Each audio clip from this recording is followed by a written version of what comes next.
Welcome to Filmability. My name is Joel Fisher and I'm the author of Filmability, A History of Disability in Cinema, which you can find on Amazon and Kindle paperback. Welcome if this is your first time listening, and welcome back if you listened before. This episode I'll be talking about A Beautiful Mind, the 2001 biopic of John Nash, a mathematician who created game theory and was also diagnosed with schizophrenia in the early 1960s. A Beautiful Mind is directed by Ron Howard, the legendary director who helmed such films as Apollo 13, Splash, The Da Vinci Code, Rush, and the list goes on. The screenplay is written by Kiwi Goldsman, a screenwriter best known for John Grisham adaptations The Client and A Time to Kill, also the Joel Schumacher directed Batman films Batman Forever and Batman Robin. Since A Beautiful Mind, Goldsman has gone on to write the screenplays for iRobot, Da Vinci Code, and Angels and Demons, and Transformers The Last Night. He's also the current producer and writer on a lot of episodes of Star Trek Discovery, Picard, and Strange New Worlds. A Beautiful Mind is also adapted from a book written by Sylvia Nassar. As usual, if you would like to watch A Beautiful Mind, then I suggest you do so before listening to the rest of the podcast, because I would be spoiling everything. You can find it on Paramount Plus, and you can either rent or buy it on digital or physical form. So, without further ado, let's go on with the film.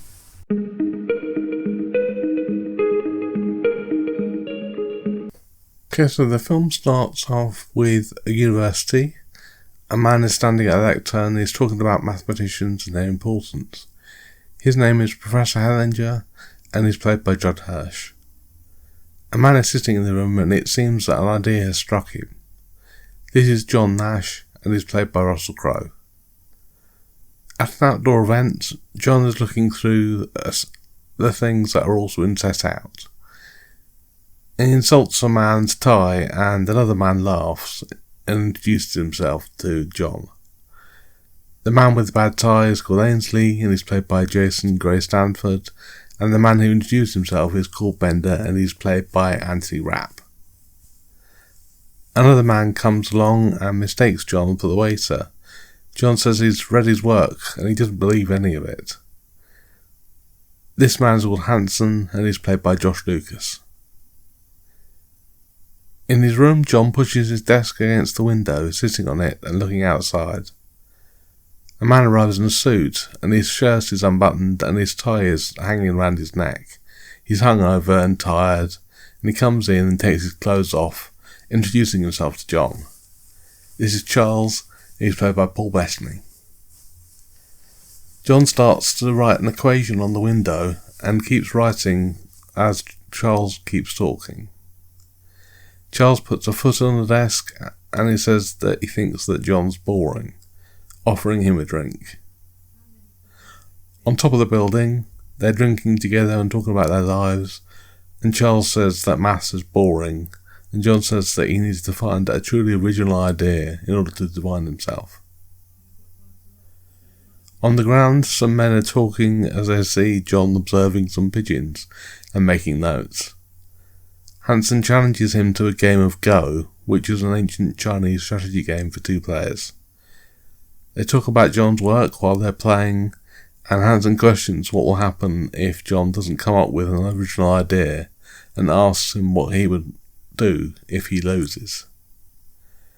Hanson wins, and John then leaves but accidentally tips the board over as he goes, and they'll laugh at him. In his room, John's talking to Charles, and he points out the equations on the windows that he's made about the everyday things that he's seen outside. Charles says that he respects beer and pizza rather than maths, and they both head out, with John shouting his respect for beer. So it seems like Charles might be a bit of a bad influence. At a bar, John is playing pool, and he sees Ainsley with two women, one of which is looking at him, and his friends encourage him to go over. He plucks up the courage and sits with her, and she smiles at him. She asks him to buy her a drink, and he just suggests that they go straight to having sex. And she slaps him and leaves, and Charles makes fun of him. At the university, Professor Hellinger and John are talking, and the professor says that John hasn't written anything yet, and he expected more from him. He shows John a group of people putting pens on a table in front of a man who's sitting there and smiling. It's a tradition to show that somebody has done something of great importance. It's a massive achievement. The professor says that John should think of his work as an achievement rather than the recognition that he would get from it, which is what he's looking for. He says that thinks that John's wasting his time and he leaves. Back at his room, John's looking through his equations and he hits his head on the window. Charles tries to make him feel better, but they argue and John pushes him over. Charles then gets up and throws John's entire desk out of the window, along with his work, and as they look down, they both laugh. Back at the bar, John is working and his friends come up to him, pointing out another woman who's looking his way. They laugh as she stares at him, and he gets an epiphany. He then comes up with the idea of game theory by explaining that if they all try it on with the woman that's staring at him, the beautiful blonde, then none of them will get her attention because they're all trying at once. And if they go for her friends, then they'll be rejected because nobody likes to be second best.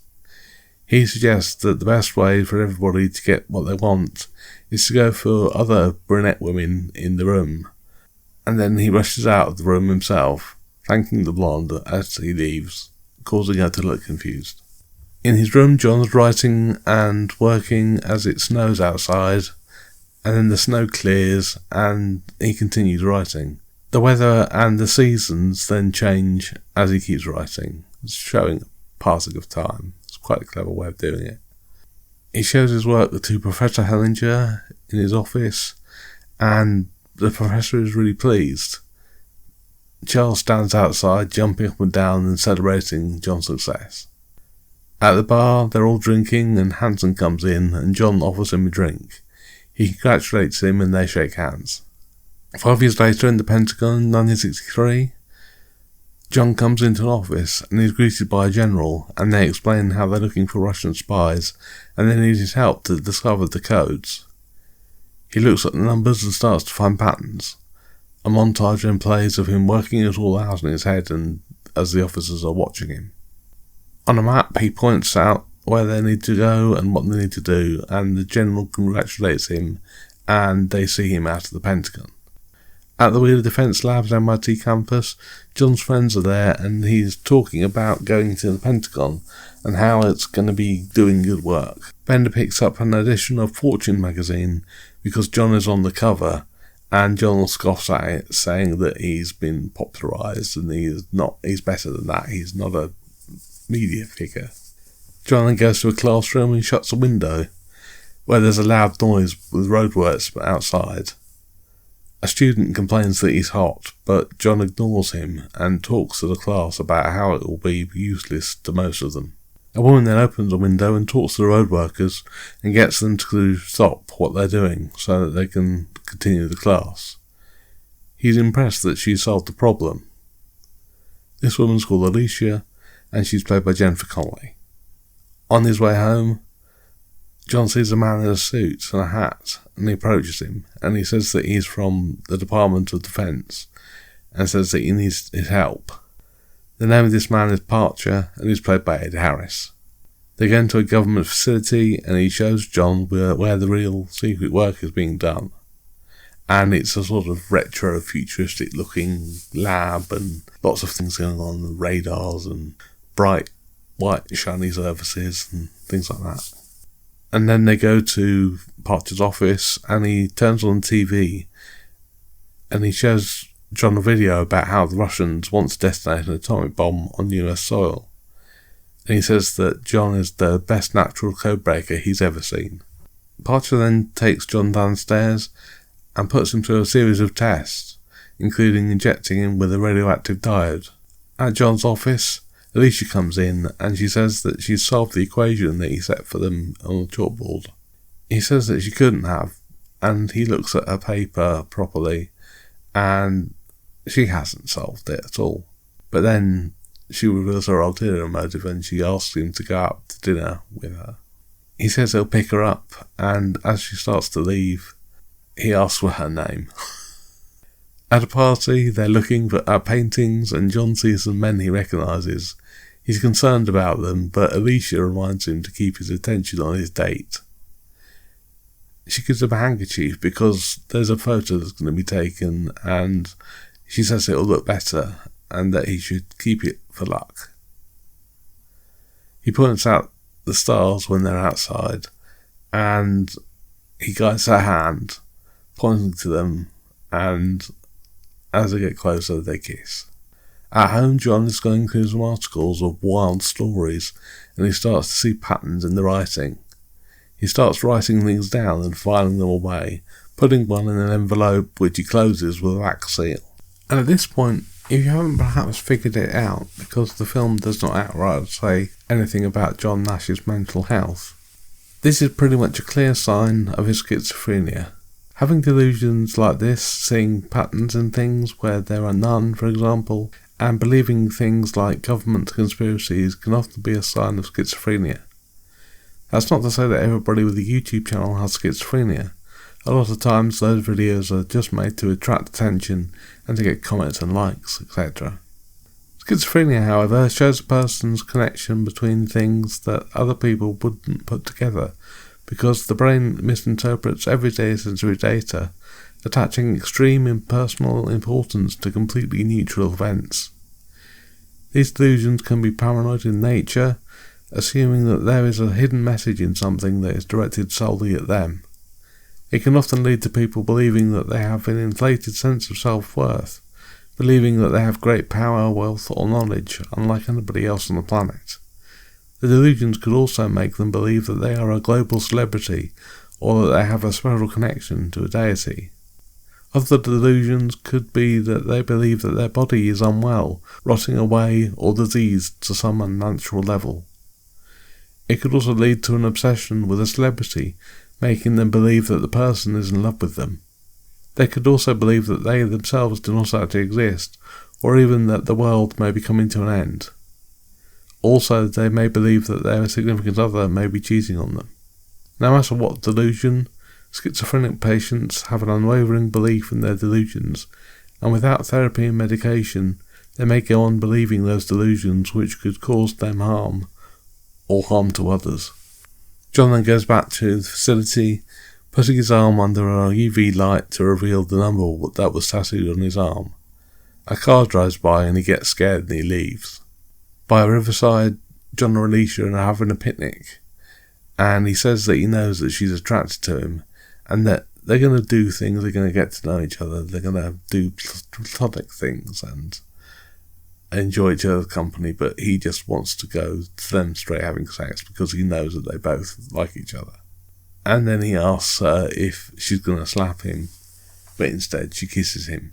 Outside, John is sitting by a tree as he's approached by a little girl who knows how funny he is. Then Charles turns up, and it turns out the little girl is his niece, and her name is Marcy. He talks about his work at Harvard as he sits on the bench, and John says that he met a girl. John asks Charles how he can be sure that he loves her, and Charles says that the only thing he knows for sure is that nothing is for sure. At a restaurant, John gives Alicia a diamond, and talks about how mathematically it shows how beautiful it is. He says he needs some proof of her love with some verified data. She talks to him about how big the universe is. He says that it's infinite, and she asks him how he knows that, and he says that he's read about it and that he just believes it. And she says that that's the same thing as love. And in the next scene, they're getting married, and Parcher pulls up in his car. John can see him from across the road, but he doesn't really acknowledge him. He just notices that he's there, and he goes back to his wedding. Although this is a point in John's story where he wouldn't have been able to have learned how to ignore his delusions, it's still possible to do so. Along with important medications, cognitive therapy for psychosis and metacognitive therapy can add to a lot to helping those with schizophrenia to understand their delusions and to see them for what they really are. Cognitive behavioural therapy can help in many areas and is not only used for people with schizophrenia. It can help a person with their thoughts, rationalising them, making the person understand where they come from, and that they're not real. Helping them to establish a difference between their thoughts and objective facts, and why they may feel that way. It can also help to form a structure for fact-checking, something that could be used for everyone in this age of misinformation. Having a friend, family member or medical professional could also help to check in with them to understand what parts of their thoughts are real and what thoughts are not.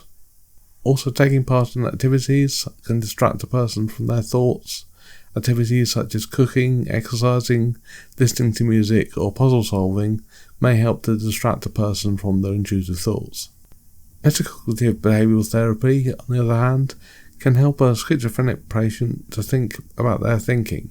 It can help to get them to understand why they jump to conclusions and that it may be a sign of their mental illness. It can also help to understand a brain glitch, or rather a person who has a thought that they believe to be 100% true and accurate, that they can learn to understand that the thought may not be an absolute fact. Learning to understand their thoughts can help a person to lower their panic and the stigma around it, and turn it from an existential threat to a manageable medical symptom. Metacognitive behavioural therapy can also help with grounding a person in practical ways, such as helping them to stay in the present.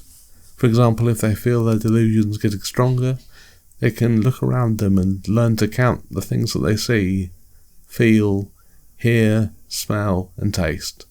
Also, spending time away from electronic devices such as computers, television and radios can help a person avoid buying into the delusion that those devices may be talking to them directly. Again, something that perhaps we could all do from time to time.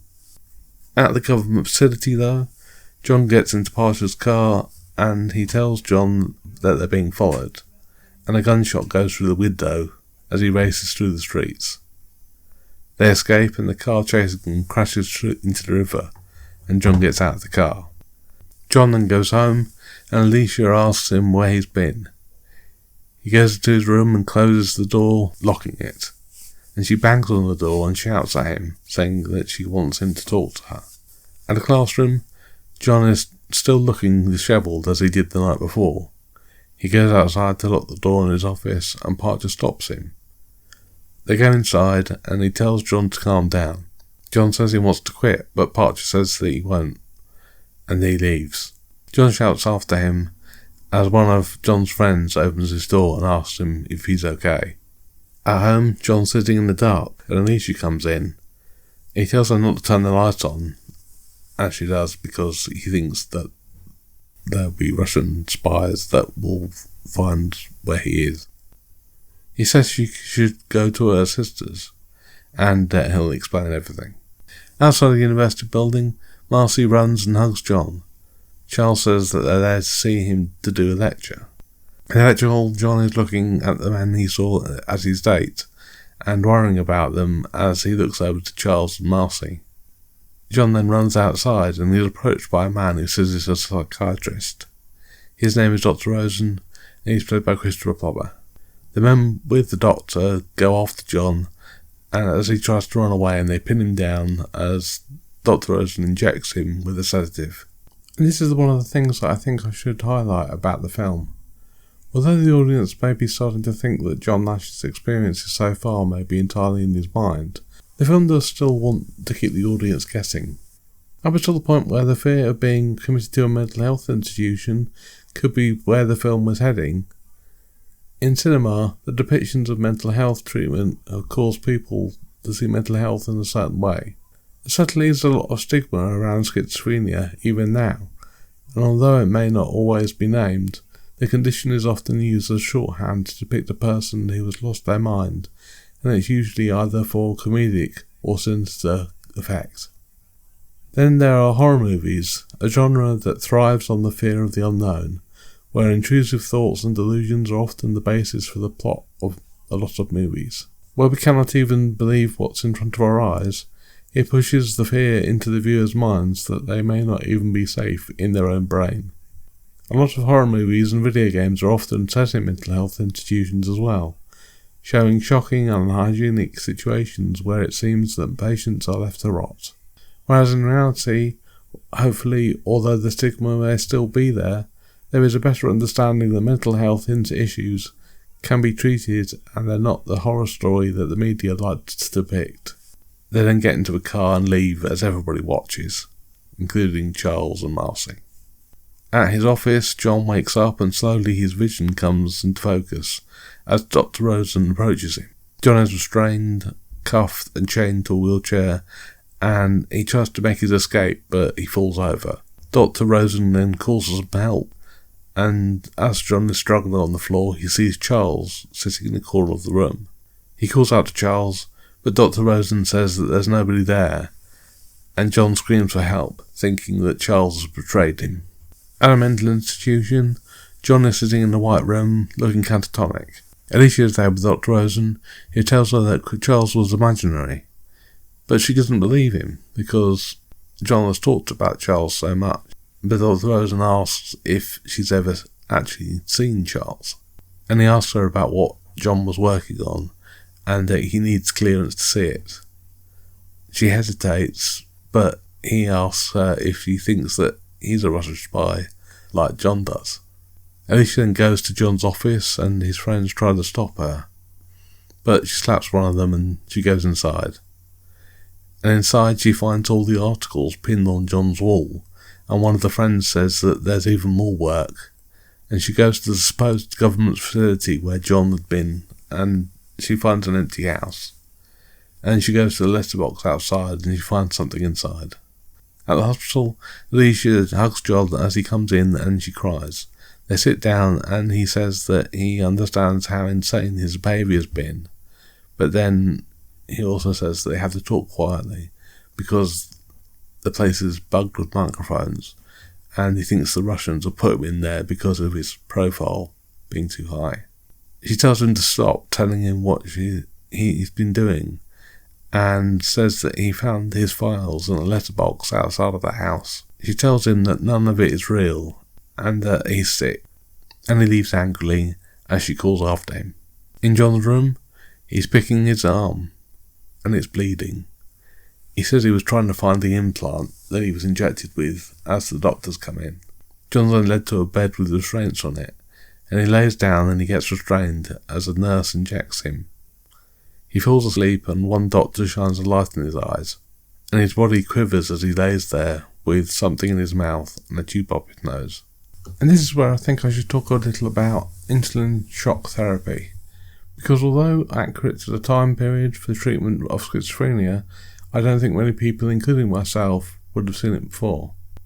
Its purpose was to inject large doses of insulin into a patient so that they could produce daily comas over several weeks.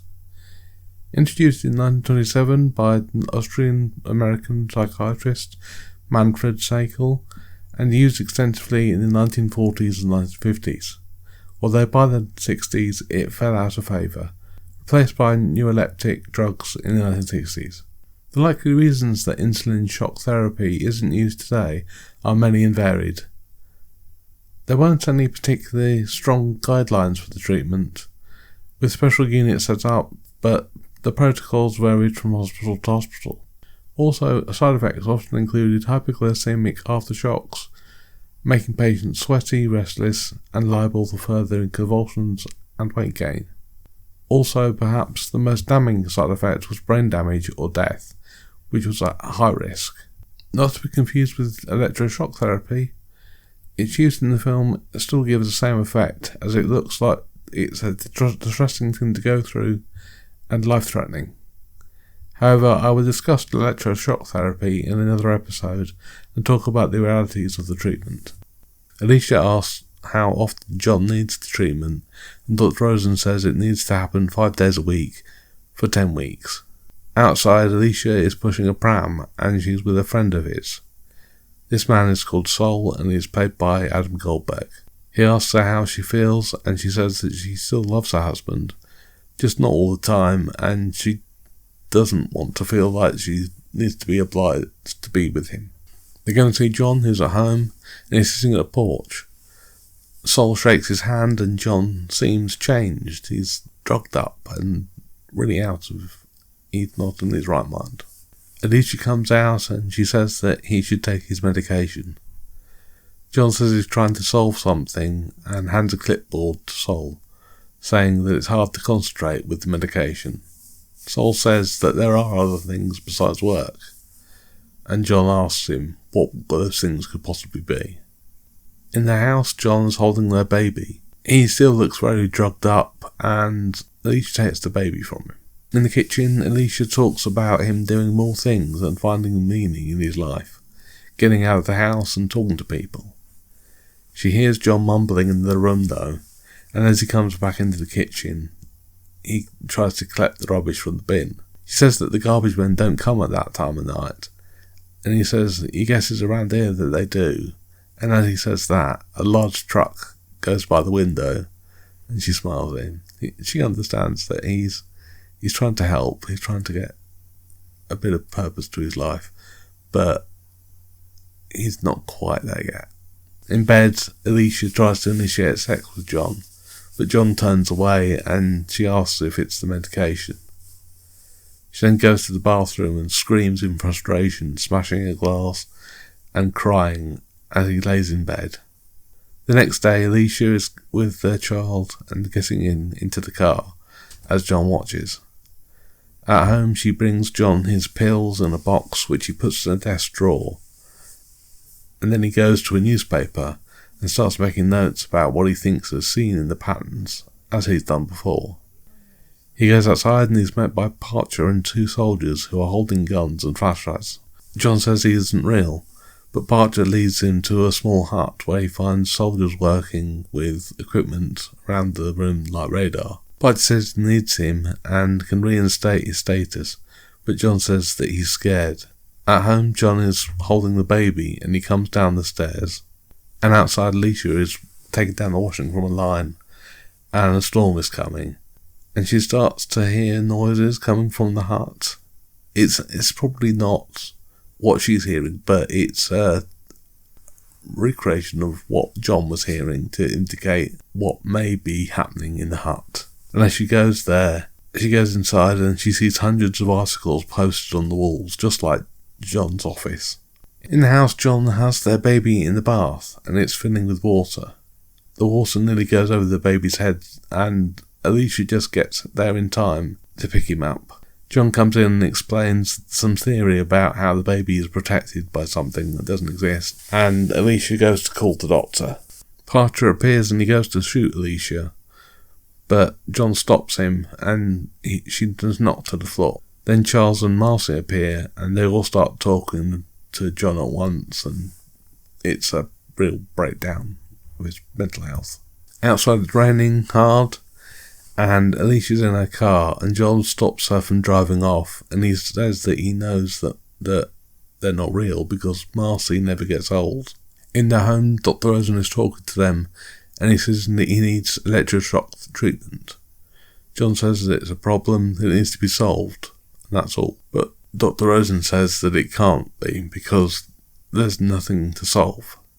Dr. Rosen says that without treatment, the fantasies that John has may take over, and all the time, while they're talking, the little girl is in the room playing. In his room, John is packing to go, and Alicia comes in, and he says he can't go back, and he can't go home either. Alicia says the doctor is going to sign the papers to admit him, and John says maybe he won't. But John says he knows that she's not safe with him anymore. He says that she should talk to the doctor, and she leaves. Then she comes back though, and she says that she was only told to call the doctor if he tries to kill her. And she kneels by the bed and says that she knows that their love is real, and that's the only thing that matters. They hug, and the camera pans away from outside their room. John is standing outside Princeton University 2 months later. He goes to see Hanson in his office, and he asks him why John is back, and Charles bursts into the room, saying that he should tell him that he's a genius. But John shuts the door on him, saying that Hanson should probably ignore his behaviour if he does things like that, because Charles was never real. He says that being in a familiar setting may help to ground him and distract him from his delusions. But John says he knows that it's okay if Hanson says no. However, then Hansen asks John if he needs an office. Outside, John is seen arguing with himself, but in his delusion he's talking to Parcher. John insists that Parcher isn't real. Hansen then comes down to calm John down, and John leaves as Parcher berates him. At home, John's talking to Alicia. He says he thinks he might need to go back to the hospital again. At the university, John is accompanied by Charles and Marcy, and Charles confronts him. John says he needs to say goodbye to them, despite the fact that they have been good to him. John then sees Parcher as he goes to the classroom, and he's greeted by somebody who says that it's an honour to meet John. But John says he's nervous because this is his first class. At the library, John is seen standing on a shelf by a window, doing equations on the windows, like he was doing when he was a student, and there are students looking at him confused. In the next scene, Charles is there, sitting on the steps, and as John goes by, he tells him he can't ignore him forever, and he's making a fool of himself, and that he's ashamed of him. John then goes through the hall as somebody imitates him, and his friends laugh. At home, John's son is about 10 years old now, and he tells his dad that he has his book, and as he leaves for school, John and Alicia go to work. At the university, Marcy holds out her arms for a hug, but John ignores her. John is then seen riding a bicycle in a figure of 8, and inside he's drawing the symbol for infinity on the glass. The student recognises him, and he says that he's read John's work.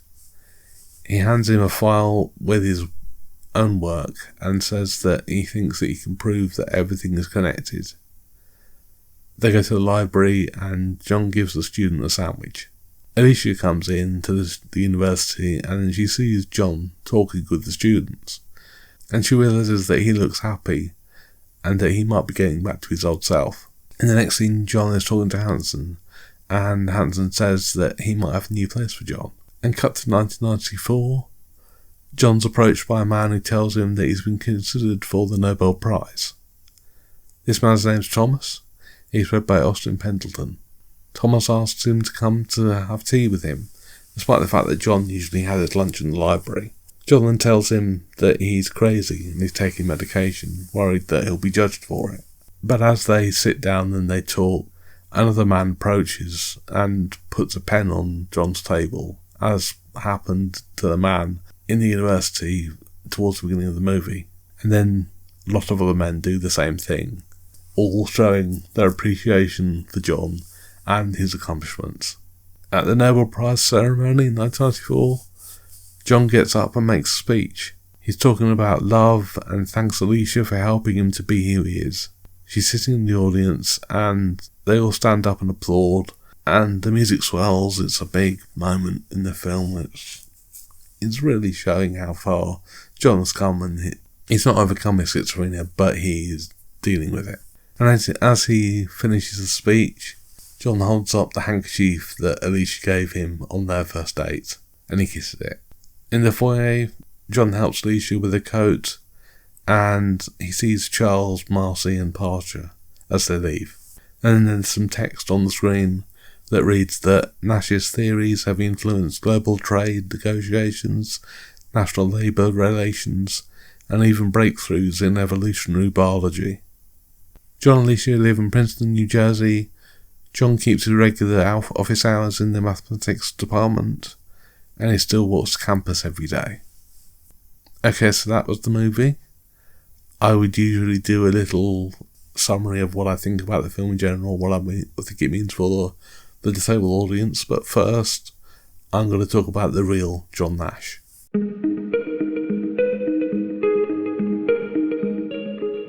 John Forbes Nash Jr. was born in Bluefield, West Virginia in 1928.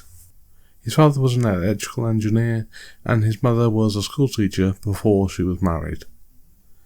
John went on to university, favouring Princeton as it was close to home, and he won the Nobel Prize in Economics in 1994.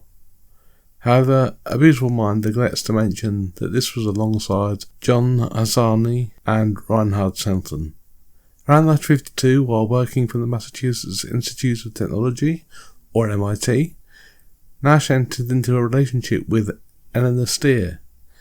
They had a son, but it has been said that John left her when she told him that she was pregnant because he thought her social status was beneath him. She was a nurse at the time. I say this not to cancel John Nash, but to highlight things that were admitted from the biopic.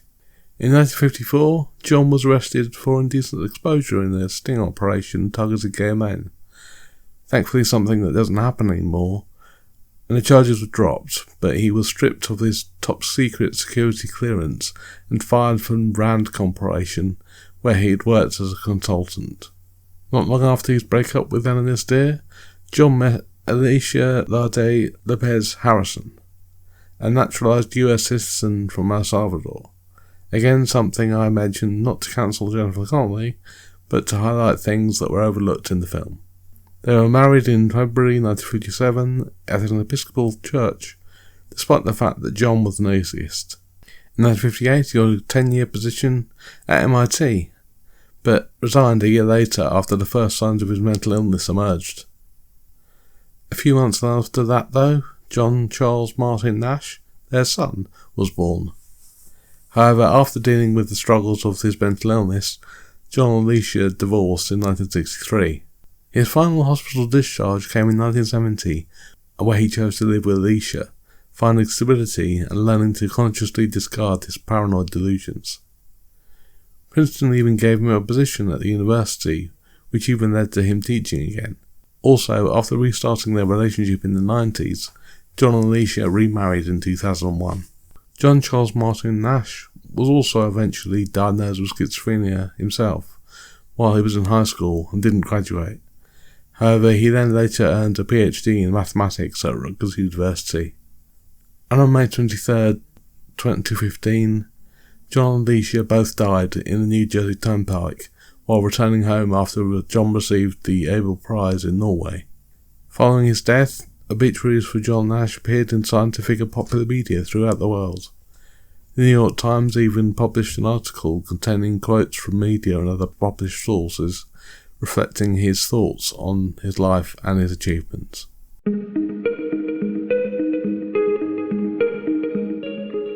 Okay, so the first thing I can tell you, and I think this is a sort of damning insight in what it's like to be an actress in Hollywood, but among the actresses considered for the role of Anisha Nash were Gina Davis, Tammy Hatcher, Jennifer Jason Leigh, Maya Maestro, Rona Mitra, Frances O'Connor, Alicia Silverstone, and Hilary Swank. Also, actresses who campaigned for the role included Toni Collette, Portia de Rossi, Claire Forlani, Catherine McCormack, Meg Ryan, Claire Savigny, Julie Bowen, Rachel Griffiths, Amanda Peet, Frank Hansen, and Ashley Judd. Julia Ormond, Charlize Theron, and Brittany Murphy also auditioned for the role. Ron Howard even said that at one point that Mary McCormack was one of the finalists for the part of the as well. Rachel Weisz was offered the role, but she turned it down. Mira Sorvino was considered for the role, but she was considered to be too old. And Emily Watson was also considered for the role, but she was considered to be too British. But she was playing a character with an American accent. I'm sure she can do one, but never mind.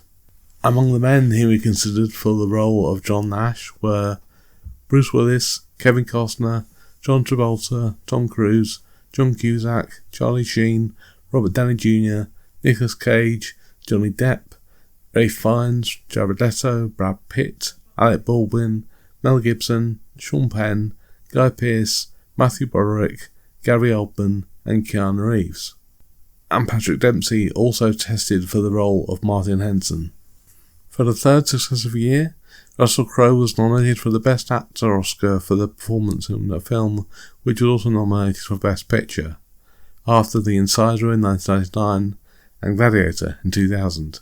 He won Best Actor for Gladiator, while that film and this both won Best Picture. And as of 2026, Jennifer Connelly won Best Supporting Actress for the film, but it is her only Academy Award nomination. For his performance, Russell Crowe won Best Actor at all the major precursor awards, Golden Globes, Screen Actors Guild, Critics' Choice, and BAFTA, but lost the Academy Award to Denzel Washington for his performance in Training Day. Robert Redford and Tom Cruise discussed doing this film after The Legend of Bagger Pants, but Tom Cruise chose to do Minority Report instead. Tom Cruise and Steven Spielberg would even regularly talk to Ron Howard and Russell Crowe via webcam on the set of their respective movies. The equations seen on the classroom chalkboards are actual equations written by the real John Nash. 90% of the film was shot in chronological order so that Russell Crowe could develop a consistently progressive manner of behaviour. Although Russell Crowe did not want to meet the real John Nash, for fear it might colour his interpretation, he had little option when Nash turned up on the set one day. The scene towards the end of the film when John Nash contemplates drinking tea is based on a true event where Russell Crowe met him and John Nash spent 15 minutes contemplating whether to drink tea or coffee. Professor Peyton Young was interviewed on the BBC radio programme More or Less. He had dinner with John and Alicia Nash the night the movie opened and asked John Nash what he thought of it. He said, "I liked it a lot, but it wasn't me." One of John Nash's sons plays the orderly on the right in the scene where Nash is being dragged down the hall. Jennifer Connelly, who plays Alicia Nash, and Paul Bettany, who plays Charles, married shortly after the movie was released. During filming, Ron Howard decided that John Nash's hallucinations would always be introduced audibly and then visually. This provides a clue for the audience and establishes the hallucinations from Nash's point of view. In real life, hallucinations were only ever auditory. Producer Brian Grazer won the rights to the project after John and Alicia Nash chose him over competitor Scott Rudin. The Nashes had long resisted having a film made of their story. According to a 2001 Entertainment Weekly article on the film, the filmmakers originally wanted to mention John Nash's bisexuality, but they feared the film would make the wrong connection between homosexuality and schizophrenia, so they abandoned it. This connection, according to the article, was based on several now discredited psychological studies that first appeared in the late 1950s. The painting Alicia is admiring at the governor's house on her first date with John is Self-Portrait with Seven Fingers by Mark Shigely. The filmmakers developed a technique to represent Nash's mental epiphanies. Mathematicians described to them such moments as a sense of the smoke clearing, flashes of light, and everything coming together. So the filmmakers used a flash of light appearing over an object or a person to signify Nash's creativity at work. When John Nash is shown in the car riding from the Pentagon to Wheeler Labs, the voice on the radio is that of Senator Joseph McCarthy, the infamous communist hunter. The problem that John Nash writes on the blackboard in his lecture is a real one, unlike in other movies where math on boards is usually either too simple or fake. There is an important theorem in mathematical physics that directly says that the answer to this is 1. Later, when he discusses the problem with Alicia, he makes additional restrictions for the solution, without which the problem is much harder, so he is pretty confident she didn't solve it. After producer Brian Grazer first read an excerpt of Sylvia Nassar's book, A Beautiful Mind, in Vanity Fair magazine, he immediately purchased the rights to the film. He eventually brought the project to Ron Howard, who had scheduling conflicts and was forced to pass. Grazer later said that many A-list directors were calling with their point of view on the project. He eventually focused on a particular director who coincidentally was available only when Ron Howard was available, and then Grazer chose Howard. A running discussion between Ron Howard and James Horner was the concept of high-level mathematics being less about numbers and solutions and more akin to a kaleidoscope, in that the ideas evolve and change. After the first screenings of the film, Horner told Howard, "I see changes occurring like fast-moving weather symptoms." He chose it as another theme to connect to Nash's ever-changing character. Screenwriter Akiva Goldsman had plenty of personal experience to draw on in developing the story. He had previously worked as a child care counsellor and had developed a method for training mental health workers, and had also grown up in a house where his parents had established a group home for emotionally disturbed children. Shortly before the film, Ron Howard was developing a similar film titled Laws of Madness, about the true story of Michael Lauder, who was also grappled with schizophrenia. He also successfully graduated from Yale Law School. Howard purchased the rights to Lauder's life story for $1.5 million in 1995, and hired Leonardo DiCaprio or Brad Pitt for the role. But the project was cancelled after Lauder murdered his fiancée in 1998. James Horner chose Charlotte Church to sing the soprano vocals after deciding that he needed a balance between a child and adult singing voice. He wanted a purity, clarity and brightness of an instrument, but also a vibrato to maintain the humanity of the voice. The cast includes 3 Oscar winners, Russell Crowe, Jennifer Connelly and Christopher Plummer, and 2 additional nominees, Ed Harris and Judd Hirsch. Akiva Goldsman was inspired to write the screenplay after stumbling across a funny... Akiva Goldsman was also similarly inspired to write the screenplay after stumbling across a Vanity Fair article on John Nash. Intrigued, he started delving further into the man's history. Goldsman is uniquely qualified to tackle such a subject, as both of his parents were also psychologists. In fact, in the final scene where Nash accepted the Nobel Prize, he was not on medication at the time, and was using a mind-over-matter technique to block out his auditory hallucinations. When hearing about this, Goldsman's mother suggested that he omitted this from the script, as it may encourage others to stop taking the medication themselves.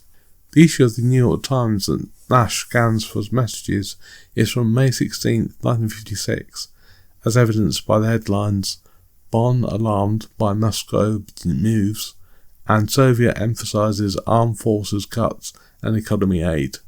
When Nash works at MIT, his office room is room 101, like the infamous torture room of the Ministry of Love in George Orwell's 1984. Seth Gable, who is married to Ron Howard's daughter Bryce, appears uncredited as a Harvard student with Bryce when Nash is being driven away. The movie was named as one of the 20 most overrated movies of all time by Premiere magazine. However, where's Premiere magazine now? And finally, Russell Crowe is the second of only 2 actors to play the lead in multiple consecutive Best Picture Academy Award-winning films, with Gladiator and A Beautiful Mind.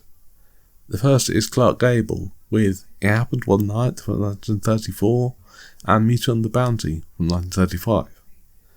Guy Pearce also appeared in the back-to-back Best Picture winners, The Hurt Locker in 2008 and The King's Speech in 2010.